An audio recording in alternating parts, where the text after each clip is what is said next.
Assalamualaikum waalaikumsalam warahmatullah. Ustaz, bagaimana sikap ma'mum mengenai kunut subuh jika imam melakukannya? Karena ustaz-ustaz lain yang bermanhaj salaf, mereka menganjurkan agar makmum tetap mengangkat tangan dengan berdalil lewat perkataan Imam Ahmad mengenai sikap makmum. Kunut subuh,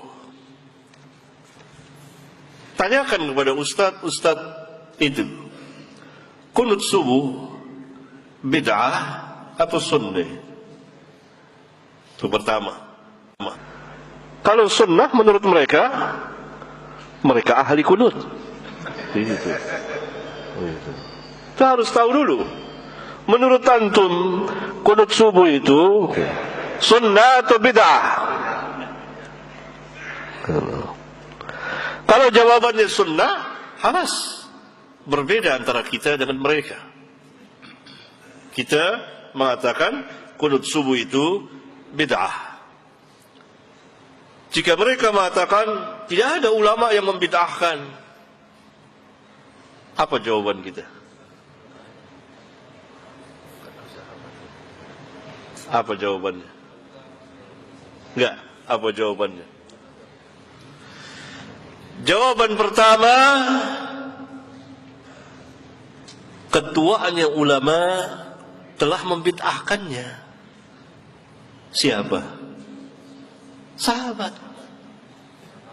Ya bunayya, hai anakku, itu muhdas. Hai anakku, itu bid'ah. Kalau Syafi'i, Malik, Ahmad, Abu Hanifah dan lain-lain ulama tidak membid'ahkannya, misalnya, maka ada sahabat yang membid'ahkannya. Cukup bagi kita sahabat. Tentu lebih mulia sahabat dari mulia. Sahabat langsung mengatakan bid'ah.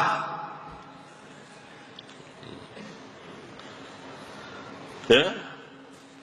Nah, kalau jawabannya bid'ah atau jawabannya tidak sunnah, tegaskan apa yang Ustadz maksudkan dengan tidak sunnah. Jawabannya ntar tentang salaf mari itu Ustadz.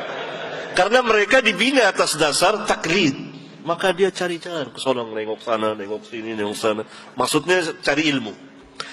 Kan suka begitu, jangan bilang bid'ah, tidak sunnah saja. Tanya, apa yang dimaksud dengan tidak sunnah? Dan yang menjadi lawan tidak sunnah itu apa?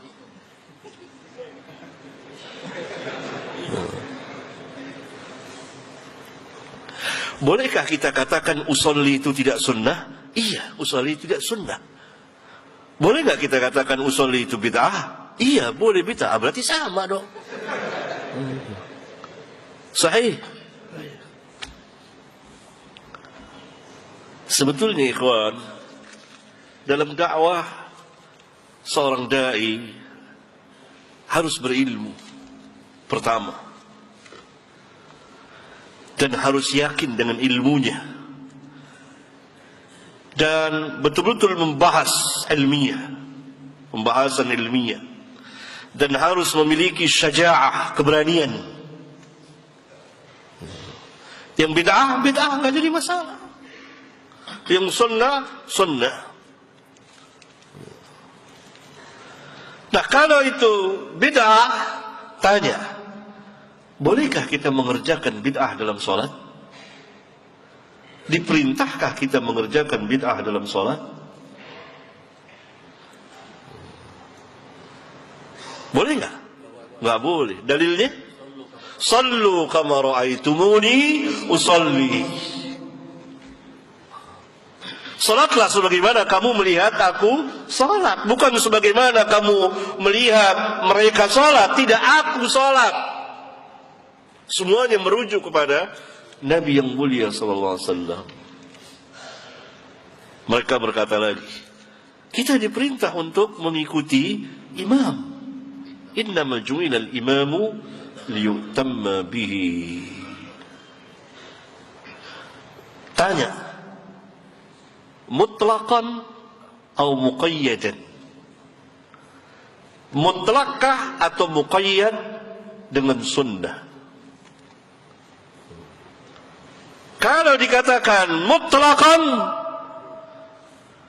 berarti antum harus mengikuti imam yang mengangkat tangan lebih dari kepalanya. Gini. Berarti kita harus mengikuti imam yang bersedekap seperti ini ya. Gini. Kok antum nggak ikuti? Kan mutlaqan. Gini. Antum harus mengikuti imam. Kenapa antum di sini? Lempeng, nggak bengkok seperti ini. Antum harus mengikuti imam yang sedekapnya mendekati farjinya gini. Kan gini nih. Berarti ini hadisnya dhaif, di bawah pusar, nggak sampai ke farji bahkan sini. Berarti mengamalkan hadis dhaif dan dalam mengamalkannya tidak tepat sampai mendekati farji gini. Harusnya di sini di bawah pusar. Tapi hadis itu dhaif. Kenapa antum nggak ngikuti? Bahkan antum di sini. Kelebihan juga.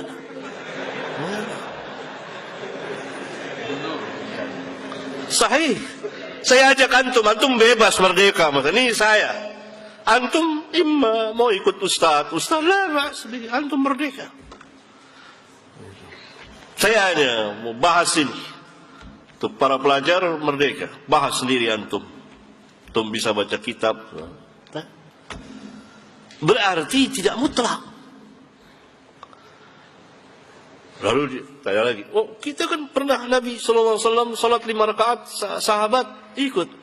Nabi lupa, itu bid'ah atau lupa? Bukan bid'ah, lupa, beda. Antum nggak bisa bedain antara lupa dengan bid'ah.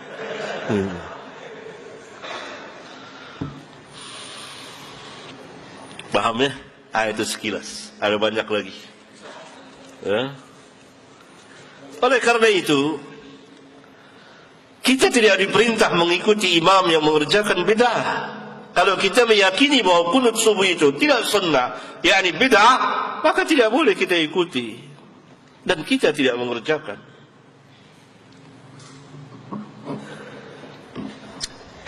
Ustaz, bagaimana dengan dalih bahwasannya untuk menghindari mudarat yang lebih besar? Karena di sebagian daerah atau di kampung-kampung terkadang masyarakat masih banyak yang belum mengetahui tentang sunnah ataupun bid'ah.